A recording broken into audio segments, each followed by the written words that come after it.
নমস্কার বন্ধুরা, দীপাস কিচেনে আপনাদের সবাইকে স্বাগত। আজকে আমি দুখানা আলু নিয়ে নিয়েছি এরকম সাইজের। তো আমি আলুর কোপ্তা কারি করব। তো চলুন সেটা আমি কীভাবে করি একটু দেখে নিই। তার আগে আমি গ্রেটার দিয়ে আলুটা গ্রেট করে নেব। আলুটা আমি জল দিয়ে ভালো করে ধুয়ে নিচ্ছি। কিছু বেসন দিয়ে দিচ্ছি এটার মধ্যে আমি, যতটা লাগবে। এই আদা আর এই লঙ্কাটা আমি একটু পেস্ট বানিয়ে নেব। স্বাদ অনুযায়ী নুনটা দিয়ে দেবো, একটু গুঁড়ো লঙ্কা দিয়ে দেবো, একটু হলুদ গুঁড়ো, আদা আর লঙ্কার পেস্টটা,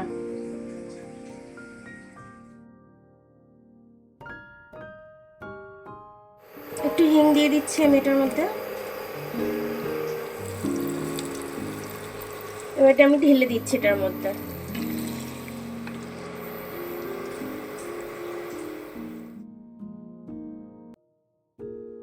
এবার নাবিয়ে নেবো এটাকে। দেখুন এই থালাটার মধ্যে আমি জমাবো, তার জন্য এই থালাটার মধ্যে আমি তেল ব্রাশ করে নিচ্ছি। এবার এটা আমি ঢেলে দিচ্ছি।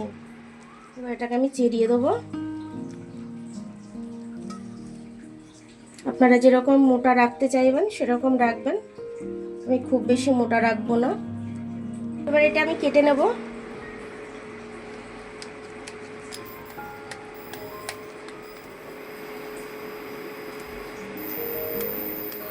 আলুর কোপ্তাগুলো এবার আমি ভেজে নেব একটা একটা করে। এরকমভাবে আমি সবকটা ভেজে নেব কোপ্তাগুলো। আলুর কোপ্তাগুলো আমার লাল লাল করে ভাজা হয়ে গেছে, আমি এবার তুলে নেব। এই আদা আর লঙ্কাটা আমি পেস্ট করে নেব।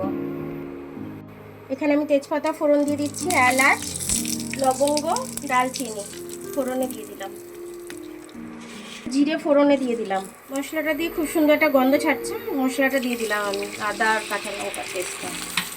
গুঁড়ো লঙ্কা দিয়ে দিচ্ছি, একটু একটু ধনে গুঁড়ো দিয়ে দিচ্ছি, একটু জিরে গুঁড়ো দিয়ে দিচ্ছি। সব কিছু আমি 1 চামচের মতো দিয়ে দিয়েছি। কাশ্মীরি লাল লঙ্কা দিয়ে দিচ্ছি আমি কালারের জন্য, দিয়ে দিলাম। নুন দিয়ে দিচ্ছি। মশলাটাকে ভালোভাবে কষে নেবো। এটা তখন তেলে দিতে ভুলে গেছিলাম, এখন দিয়ে দিচ্ছি। দিয়েছি, এবার আমি টমেটোটা দিয়ে দিচ্ছি। এটা দিয়েও এবার ভালো করে কষে নেবো আমি, টমেটোর কাঁচা গন্ধটা যাওয়া অবধি। একটু গরম মশলা দিয়ে দিচ্ছি আমি এটার মধ্যে। আলু দিয়ে কোপ্তা তো, সে কারণে একটু গরম মশলা না দিলে ঠিক ভালো লাগবে না।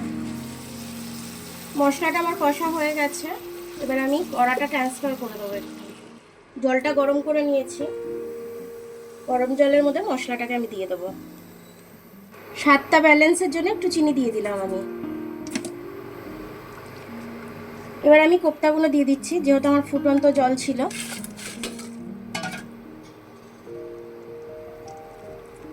এবার আমি চাপা দিয়ে দেবো।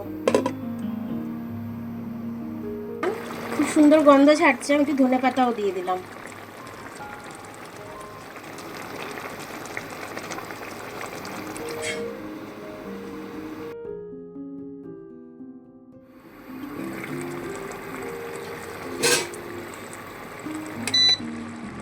এটা কিন্তু আমার খুব সুন্দর হয়েছে আলুর কোপ্তা কারিটা। দেখুন আমার আলু দিয়ে আমি কোপ্তা কারিটা করলাম। যেদিনকে ঘরে সবজি থাকবে না সেদিনকে আপনারা এইভাবে কোপ্তা কারিটা করে নেবেন আলু দিয়ে। যেভাবে আমি করেছি প্রসেসটা সেইভাবে আপনারা করে নেবেন। বাড়িতে সবাই তৃপ্তি করে খেতে পারবে, লোক কুটুম আসলেও অসুবিধা হবে না। এটা দিয়ে দুর্দান্তভাবে টেস্ট করে খেতে পারবে। আলু পরোটা দিয়ে খেতে পারবে, নান দিয়ে খেতে পারবে, রুটি দিয়ে খেতে পারবে, ভাত দিয়ে খেতে পারবে। এটা কিন্তু সব কিছু দিয়ে চলবে। তো আপনারা এইভাবে করে খেয়ে কমেন্টস করে জানাবেন আমাকে যে আপনাদের কেমন লাগলো আমার ভিডিওটা। আমার ভিডিওটা দেখার জন্য অনেক অনেক ধন্যবাদ। আমার ভিডিওটা যদি আপনাদের পছন্দ হয়, লাইক, সাবস্ক্রাইব, বেল আইকনটা একটু টিপে দেবেন। আর যদি ফেসবুক থেকে দেখেন তাহলে লাইক আর ফলোটা একটু করে দেবেন। আবার কাল দেখা হবে নতুন রেসিপির সাথে। ততক্ষণ আপনারা ভালো থাকবেন, আমি আসছি।